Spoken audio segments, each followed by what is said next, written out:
Good afternoon. Welcome back to Bald Father Bets. We will do a quick recap of NFL Sunday. A little bit of a recap of Saturday since I didn't do that. I'm going to leave most of the Saturday, college football Saturday stuff for tomorrow's video. The college football week 5 final thoughts. But a little bit of that since I wasn't able to get into it yesterday. And then obviously let our picks for tonight for Monday Night Football for our doubleheader of shite football. But first, please make sure you're subscribed to the channel, notifications on, so you know when we post. We did quite a few community posts this weekend with halftime bets that did pretty well. And then also, show this video some love. Like, share, comment. Let me know what your thoughts are on this terrible doubleheader of a Monday Night Football that we have going on. So, recap of Saturday. So we were 13-18 with 8 units lost on Penn State. So obviously that was the difference between 21-10 and 13-18. We actually had a really good day picking games. It's just we lost that game. I'm going to focus a little bit on that one. That was about as bad of a showing as you could have had for Penn State. And yeah, they made it close late, but I am every once in a while very wrong on a game. Not often. Usually even when I'm wrong, I'm like a little bit wrong and then it leads to other things. I was very wrong on that game, mainly when it came to the line of scrimmage play between the two teams. For them to have just played in December of last year, for Penn State to have ran on them for 295 yards last year, to have brought everyone back while Oregon then lost 8 defenders all to the NFL, and to have regressed in terms of their ability to run the ball is about as damning gets for a program, a coaching staff, an offensive coordinator who's considered one of the best in college football, and Andy Kotelnicki. People are hating on Allard. Allard played great. I don't know what people are talking about. Allard played phenomenal.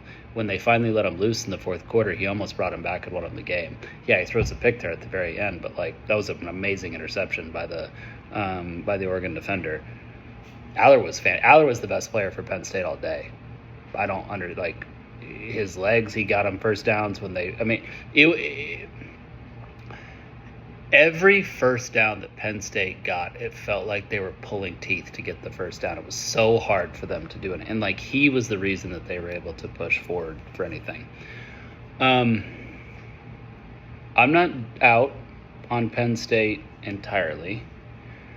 I can almost guarantee you guys now we will be on them for the Penn State-Ohio State game because the line will be too many points just due to, they will juice that to Ohio State due to you're going to have to pay a premium now to bet against Penn State in big games for the rest of the year after what happened. So we will not be paying that premium, and we will not do it. We will bet on Penn State, and we will lose our money with James Franklin. But that's what you do. So it was about as damning as it gets, though, just for everything. And when you listen to Franklin in the post-game press conference, that mentality, that psyche, it feels like it maybe has started to crack him a little bit and break into the thoughts of, do I need to make a change? So anyway, on the flip side of that, we got Alabama very much correct. And if I had to pick right now a team to win the national title, I would pick Alabama. That win against Georgia was more impressive than Oregon's win against Penn State. For a couple of reasons. One being the 33-game home win streak. 2 being how they didn't score. They scored 0 points in the second. No, they scored what? A touchdown? I don't know what they scored. Ryan Grubb's offensive play calling was phenomenal. Ty Simpson was everything that a great Alabama quarterback is, which is a field general, not a game manager. a field general. Those are two different things. And they could run the ball when they wanted to run the ball, and their offensive line played sound. They didn't get penalties. They weren't double teaming a guy while you let another free rusher come in. They played as good as you could want a team to play in that situation. Right now, I would say Alabama is the best team in the country. So, loved it. Ohio State, Washington, I don't know if I'd say we were wrong. We didn't win the bet, but Ohio State vice grip on defense is unbelievable. Ohio State is right now the best defense in the country. The only two teams that I think are even in the category or in the conversation is Ohio State and Texas. You give the nod to Ohio State right now just because they played each other, and Ohio State held Texas to 7. Texas held Ohio State to 14. But Ohio State's going to just, like, if Ohio State can just win games like that, I mean, they went to Washington and they held Desmond Williams to 6 points. If they can continue to vice grip teams on defense like that, the offense can continue to take a while to come along, and they're going to be fine. Same thing with Texas. If you're giving up under 10 points a game, you're probably going to win most of the games you play, unless you're going up against another like NFL caliber defense. So, I kind of believe that Oregon, Texas, Ohio State, and Alabama are in a little bit of a tier, a class of their own above it. I'm hesitant to put Oregon in it,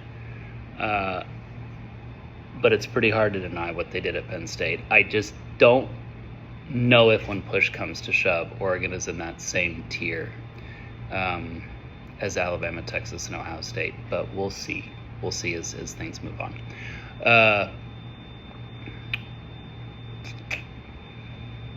Yeah, I'm going to save the rest of this for final thoughts, because mainly I'm just going through like my thoughts on the game.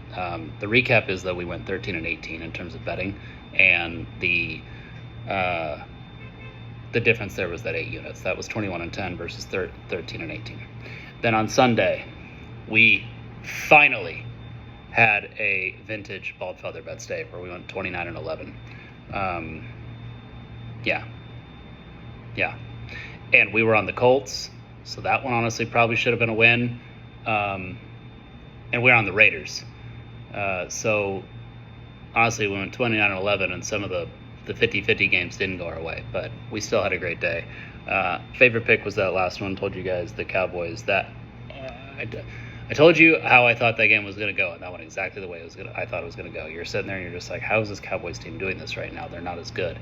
It's because that game, like, human beings are not robotic, and they're not Madden players. They're not Madden scores, and emotions play into these things, and Dallas wanted that one for a lot of reasons, not just the players, the coaching staff, the organization, Jerry. Obviously, Dallas wanted that one. The city wanted it. They were at home. I liken it, like I said, to when Tampa Bay came back to New England. Tampa Bay was 7-point favorites. New England covered. Denver came back to Seattle week 1 to start the season off. I think it was Sunday Night Football, whatever it was, when Russ had gotten traded to Denver.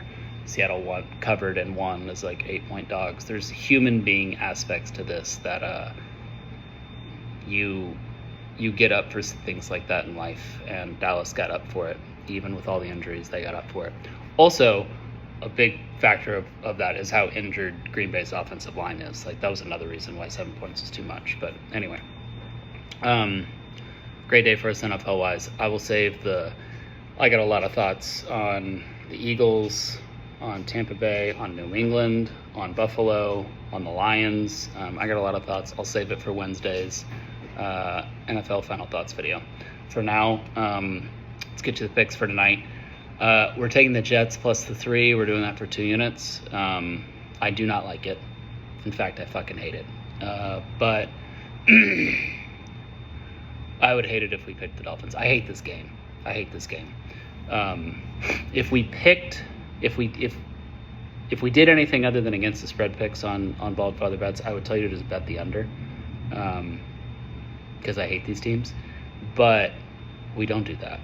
So we pick sides here. So we're taking the Jets +3 for 2 units. And then we're taking the Bengals plus the 8. Jets +3 for 2 units. And then we're taking the Bengals plus the 8 for 3 units. I love that one. I love that one. That's way too many points. And yeah, I don't care what you're adjusting. Burrow, Browning, it reminds me of when Browning and the Bengals went to Jacksonville. I think this was a year ago, 2 years ago. I can't remember what it was. And Jacksonville was like 9.5-point favorites or something, and the Bengals came out and won the game outright. Like that's way too, in a game that would be, 3? It'd probably be Denver -3 if Burrow was playing. To go up to 8 points because of Browning, no, that's way too much. Bengals +8 for 3 units. I fucking love it. I absolutely love it. So, yeah, we'll be all over that one. That's it. 2 picks that we've already laid for next week. We took the Cincinnati Bearcats. This is college, not NFL. +2 for 3 units going up against Iowa State at home. I like it anything up to Cincinnati laying 1.5. And we took the Patriots +9 for 5 units on Sunday Night Football against the Bills. I like it up to anything Patriots +7.5. If you can't get anything better than that, lower the unit amount and don't go under 7. Yeah, that's it. Enjoy your Monday Night Football of these 2 shite games, and let me know what your thoughts are. I appreciate you guys. I'll get at you Tuesday with college football final thoughts, and I'll get at you Wednesday with NFL final thoughts. By the way, those are like my 2 favorite videos to make each week, are the final thoughts videos. I can finally sit down and actually reflect on the previous week, especially after I've had time to go through the film, because I just take so much time.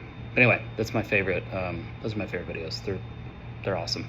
Thank you guys. Enjoy Monday night. Stay safe out there.